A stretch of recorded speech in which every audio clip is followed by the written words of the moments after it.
magigisa tayo ng pichay. Ayan.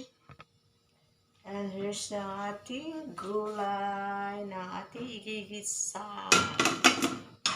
Siyempre, nilaga ko na to guys para lutong-luto na. So yan guys, mukhang mainit ng ating mantika. Lagyan na natin ang bawang. Bawang for life. Mix ang sibuyas. Ayan. Ito yung kisado guys, nakukunti lang mantika. Ayan. Para walang masyadong fat. Pero olive oil naman gamit ko eh. So, ating lagay natin itong beef.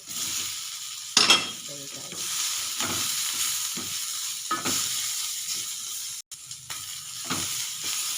Tapos yung ating ubod ng pichay. Ayan ang ating gulay. Tatakpan natin to para maluto ang ubod ng pichay. So, para maluto guys, lagay natin yung sabaw na pinaglagaan ng baka. Ayan. Ayan siya. Ayan, madi. Nibukal na siya. Lagyan natin ang pampabango. Ayan. So, yan guys. Dahil naliliitan ako sa pinalutuan ko, lipat ko dito para bongga ang sabaw. Ayan guys. Kumukulo na ang ating sabaw.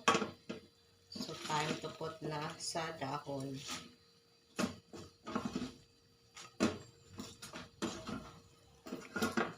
Ayan ang ating sabaw. Almost ready na. Sabaw na baka. Ready na ang ating sabaw, mga madi. Let me show you guys. Ayan ang ating sabaw na baka na ginisa. And that's it. This is Macrat. Bye-bye.